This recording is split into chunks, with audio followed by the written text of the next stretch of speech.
حضرت نوح علیہ السلام پیغمبروں میں ایک انتہائی اہم ترین شخصیت ہیں۔ انہیں آدم ثانی بھی کہا جاتا ہے کیونکہ ان کی قوم پر زلزلوں اور شدید بارش کے بعد سمندری طوفان جیسی قدرتی آفت نے زمین پر زندگی کے وجود کو مکمل ختم کر دیا، اور ایک بار پھر سے ان کے تینوں بیٹوں حام، سام اور یافس کی نسل سے آج دنیا کا ہر ایک انسان موجود ہے۔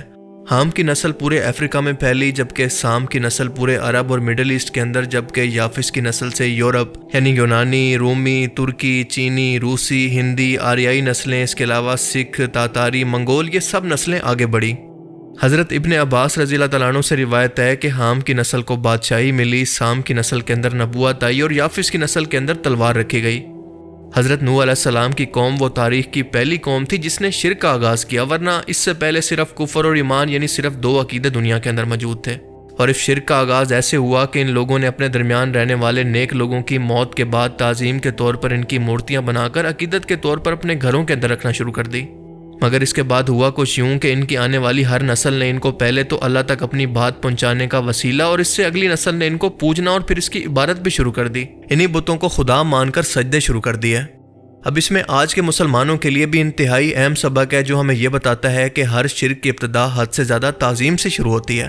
اللہ تعالیٰ کے سفارشی ہونا یا پھر اللہ کے زیادہ قریب ہونے کا عقیدہ بت پرستی کی طرف پہلا قدم ہے، اور یہ کہ ہر بدعت کا انجام بالآخر کفر اور شرک پر ہی ختم ہوتا ہے۔ قرآن کریم کے اندر ان 5 بتوں کے نام بھی ذکر ہوتے ہیں، کیونکہ اللہ فرماتا ہے کہ وہ کہنے لگے اپنے معبودوں کو نہ چھوڑنا، نہ ہی ود، سوا، یاغوث، یعوق اور نصر کو نہ چھوڑنا۔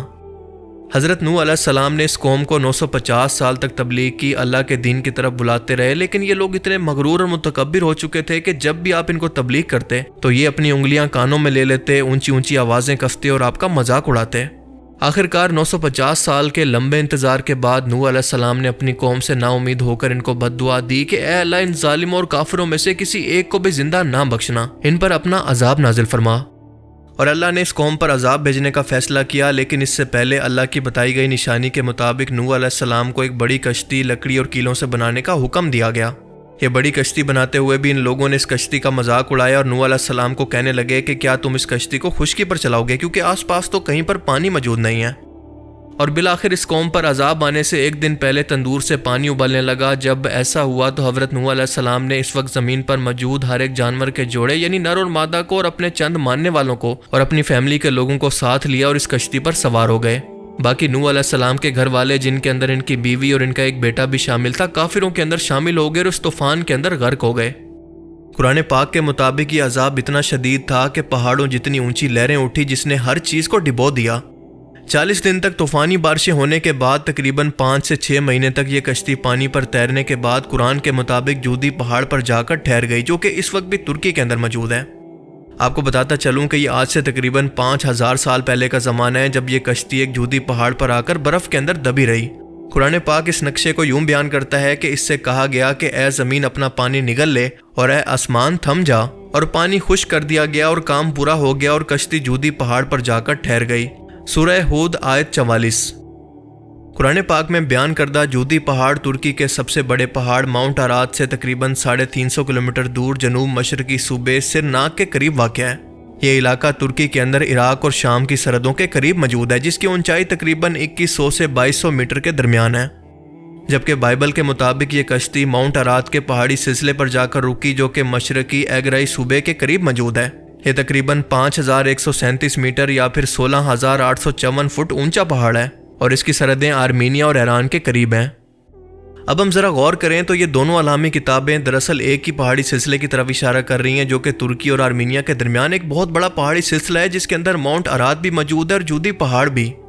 کیونکہ آج بھی ہسٹورین اور اسلامک ریسرچرز کا یہ ماننا ہے کہ ماؤنٹ ارات اور جودی پہاڑ یہ دونوں آج سے کئی سو سال پہلے تک ایک ہی پہاڑی سلسلہ مانے جاتے تھے، لیکن بعد میں جیسے جیسے پہاڑوں کی کھوج ہوئی تو ان کو پہچاننے کے لیے ان کے الگ الگ نام رکھ دیے گئے۔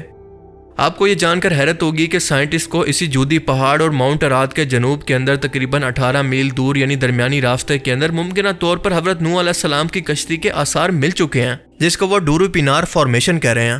یہ بالکل ایک کشتی کی طرح دکھنے والی زمین کی ساخت ہے، جیسا کہ آپ اسکرین پر دیکھ سکتے ہیں۔ نوح علیہ السلام کی اس کشتی کے بارے میں قرآن پاک کے اندر واقعہ پر زیادہ زور دیا گیا ہے بجائے اس کی ڈیٹیل کو ڈسکس کرنے کے، جبکہ بائبل کے اندر اس کی ڈیٹیل پر زیادہ زور دیا گیا ہے۔ 1948 تک اس جگہ کے بارے میں کسی کو بھی نہیں پتا تھا، لیکن اسی سال یہاں پر شدید بارشوں، زلزلے اور گلوبل وارمنگ کی وجہ سے جب برف ہٹی تو کچرا، مٹی اور پتھر ہٹنے سے کشتی کے آثار نظر آنے لگے۔ اسی دوران اس جگہ پر ایک کردش چرواہا موجود تھا جو کہ اپنی بھیڑ بکریاں چرا رہا تھا۔ اس نے پہلی بار اس عجیب و غریب قسم کی کشتی کو دیکھا تو باقی مقامی لوگوں کو جا کر اس کے بارے میں بتایا۔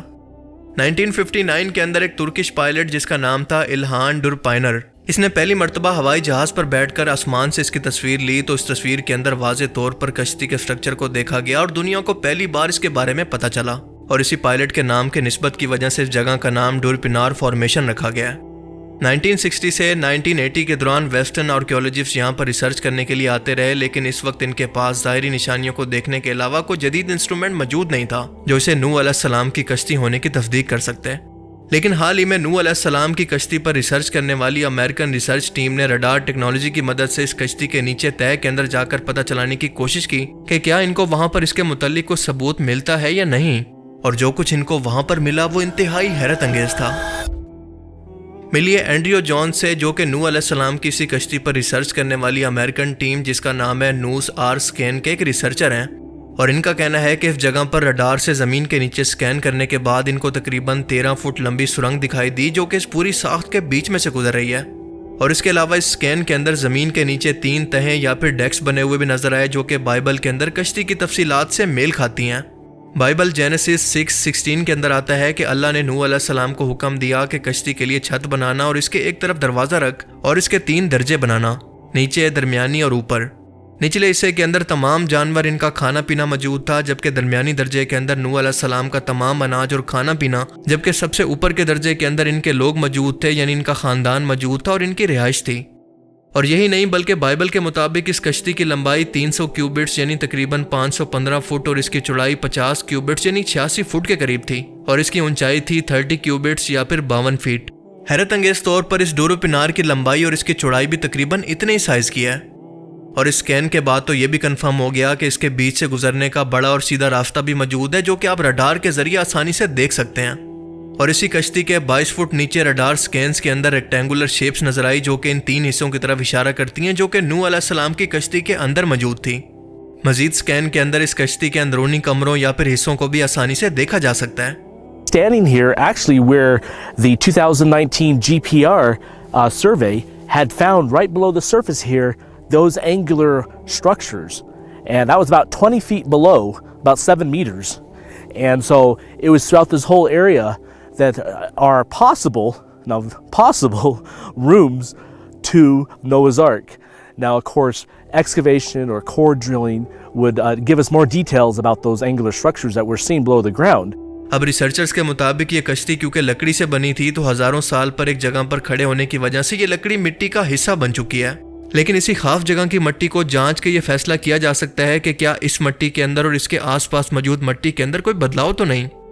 حیرت انگیز طور پر جان کے مطابق اس کشتی نما ساخت کے اندر جو گھاس اگ رہی ہے وہ باہر کے مقابلے کے اندر مختلف رنگ کی ہے، اور یہ قدرتی طور پر پاسبل ہی نہیں ہے جب تک کہ انسان اس کو خود نہ اگائے۔ اس کا مطلب یہ ہے کہ اس مٹی کے اندر کچھ ایسے منرلز اس لکڑی سے شامل ہوئے ہیں جو کہ اس کو زرخیز بنا رہے ہیں۔ یہ منرلز آس پاس موجود زمین سے 2 گنا زیادہ ہیں۔ مثال کے طور پر پوٹاسیم کی سطح 40% زیادہ ہے جو کہ کسی بھی لکڑی کے اندر اگر موجود ہو تو گل سڑ کر زمین کے اندر شامل ہو جاتی ہے اور کھاد کا کام کرتی ہے۔ First on Fox, a biblical story is getting new life thanks to new evidence of Noah's Ark. Researchers say they have 3D images of what they believe is the Ark in the Ararat Mountains in Turkey.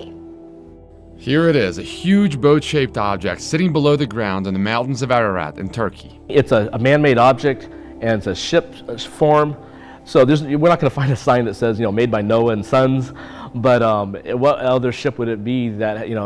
on the side of a hill at 6,500 foot elevation in the mountains of Ararat? 7th international symposium برائے Mount ارات and نوس arc کی researcher team نے اس جگہ کے 30 مٹی اور پتھر کے نمونے لے کر استنبول ٹیکنیکل یونیورسٹی کو انالیسس کے لیے دیے، اور اس کے انالیسس سے یہ پتہ چلا کہ اس مٹی کے اندر مرین ڈپازٹ اور ایون کے سمندری حیات یا پھر سمندری جانور مثال کے طور پر ملاسکس کے آثار پائے گئے،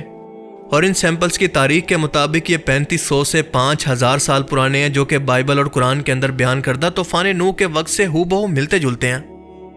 اب تک کے حالات یہ ہیں کہ ریسرچر اب اس جگہ کے مزید نمونے لے کر اگر ان کو مزید کوئی ثبوت ملتا ہے تو اس جگہ کی کھدائی کا فیصلہ کریں گے، اور اگر یہ کنفرم ہو جاتا ہے کہ یہ وہی کشتی ہے تو یہ 21ویں صدی کی سب سے بڑی مذہبی دریافت ہوگی، اور یہ خاص طور پر ایتھیسٹ کے لیے اللہ اور اس کی علامی کتابوں کی سچائی کا سب سے بڑا ثبوت ہوگا۔